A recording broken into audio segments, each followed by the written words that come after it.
This video is brought to you by Legacy 420, your medical marijuana specialist on Tyendinaga territory. Perfect.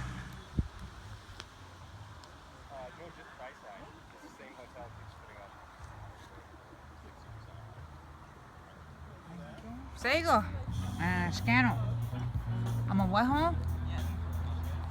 That's my real name. My English name is Fran. Everybody knows me by Flower.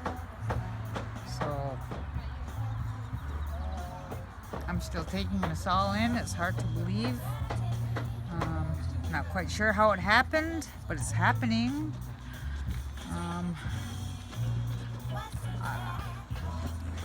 The feeling, the thoughts are just overwhelming. What it's going to do for my family is going to help so much. It's going to help us so much. What I've been living in for the last 25, 30 years has had it. And I haven't had no help from our band council.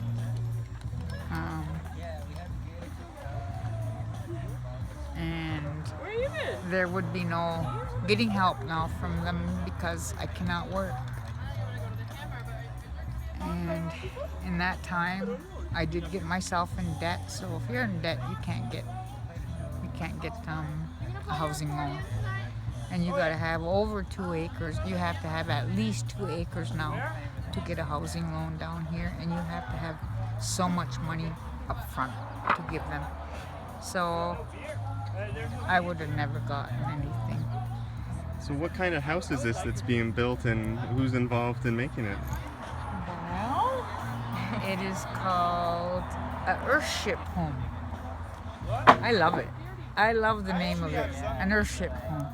And it's going to be run on solar energy. The water's going to go around and recycle itself until it's, until it's ready to go out. I guess that's the way to put it. Yeah. This is just, I don't know, like, it's so amazing. Like, it still brings tears to my eyes. Marianne, can you tell me a bit about yourself and how you got involved and what your involvement is here? Sure. I'm the Canadian representative for Earthship Biotexture, and I've been volunteering with the company through their nonprofit organization for 8 years.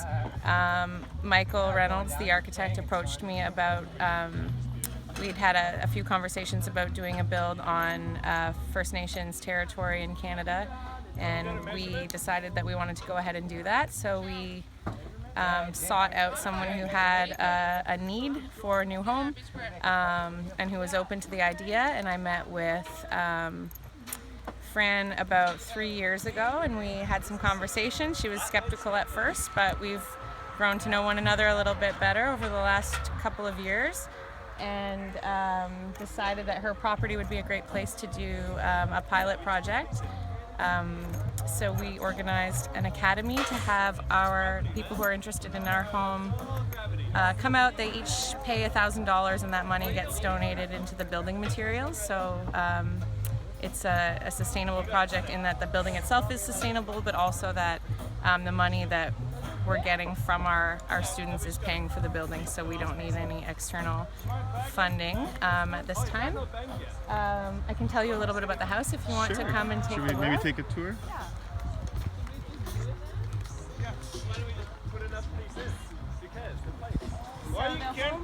Runs on passive thermal heating and cooling.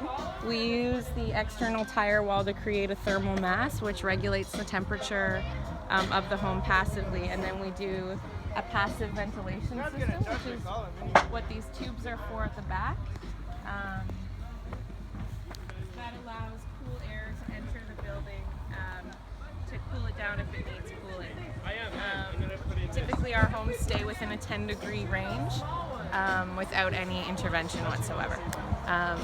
This is a water cistern at the back, so the home's going to collect its own water off of the roof. Sorry, where's the cistern? Down here or on the other side?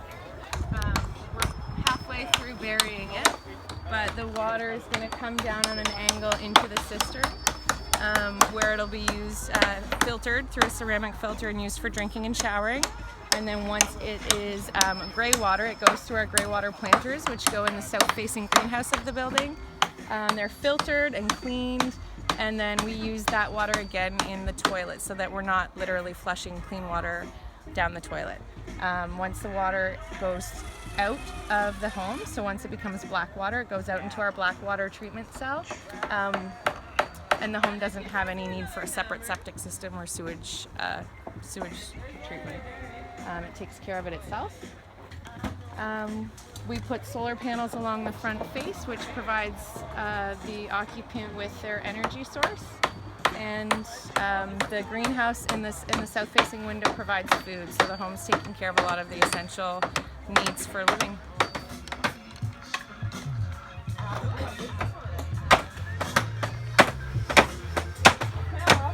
So they're working away on framing where the glass is going to go to make the greenhouse. Now this is day 2 of the build. This is day 2. Yeah, it's going really quickly. Everyone's working pretty hard. And how many people are helping to build? Our main crew that came from New Mexico is 6 people, and then the volunteers ended up getting up to about 40 to 50 depending on the day, but there's a lot of people here. Yeah, that's how we got the tires done so quickly. Usually that's kind of the most time-consuming thing, is sledging the dirt into the tires, but there's a lot of hands, so we went a little faster, which is great. I'm really glad that the HDI funded one of our people from down here, one of our young men, and he wants to learn how to do this.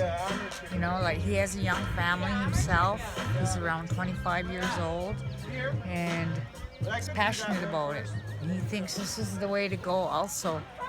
And I had some more boys, the guys that look after my lawn here, they come and cut my lawn and that. They were here today, and he is really interested. He has a big family. He's just a young fella, and he runs his like lawn care maintenance business. And he was watching this, and he was just amazed. And like, I can see him, I could see the wheels rolling in his head. Boy, you're going to be doing this. I know you are.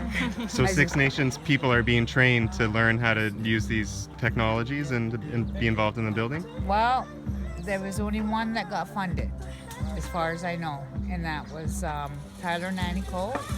He's a fella. He just lives past the corner. I know his mother quite well. She's a good friend of mine. We did take on 5 other people too. Oh, did you? Oh, I didn't know. They didn't have to pay either. So there's 5 other local people here too. That's nice to know. There's a lot of stuff I don't know, like, but Marianne knows. So what's the timeline for having the home built? We're hoping to be finished by the 30th, and then so it's 2 weeks, and have the 31st as our cleanup day. It won't be totally finished inside, but we're going to have all of the systems in working order, and obviously the foundation and the framing and everything done. The roof, everything's going to be finished. We're just going to be, after that, adding lighting fixtures and things like that. Do you guys need, is there any, if people want to help or if they want to be involved in some way to assist, how can they do that? Well, we've gone slightly over budget. We're in the hole about $8,000 or so. So if people want to make a monetary donation, that would be awesome, just to keep us floating so we can do more projects like this.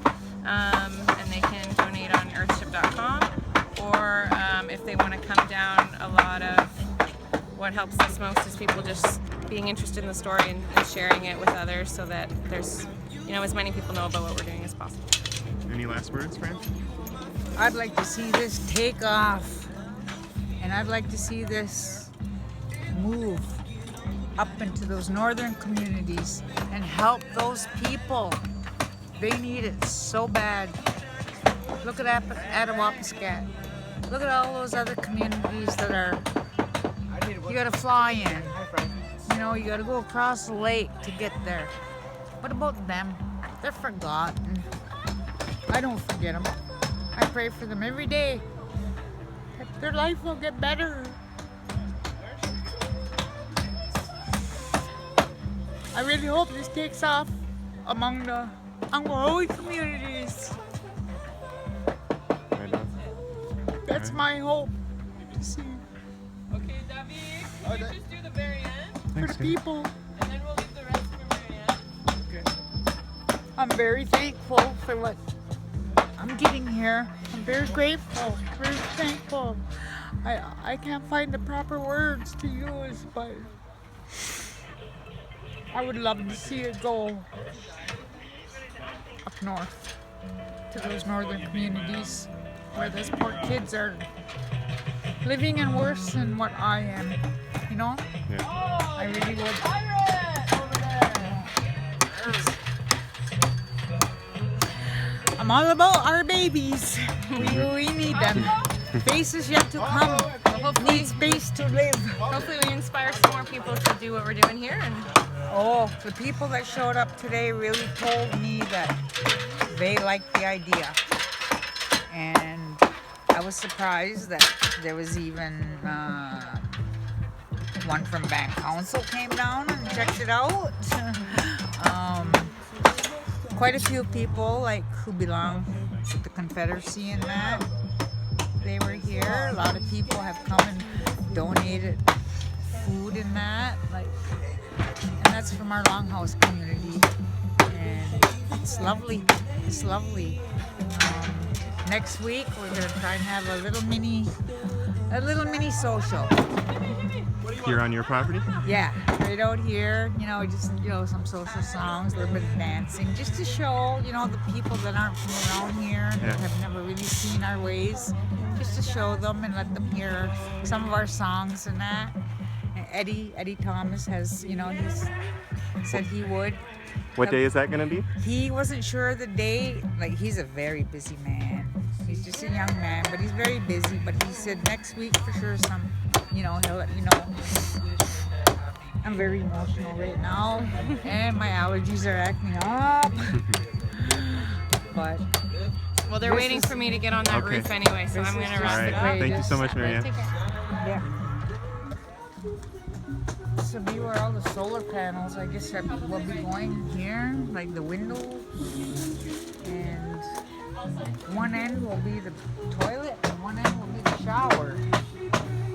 And somewhere in there, we'll get a little kitchen happening, a little kitchen unit, and a little place to relax.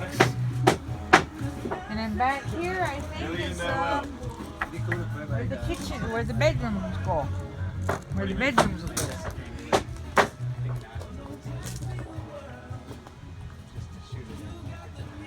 Oh, right. Oh, it'll happen. Like the air's gonna move.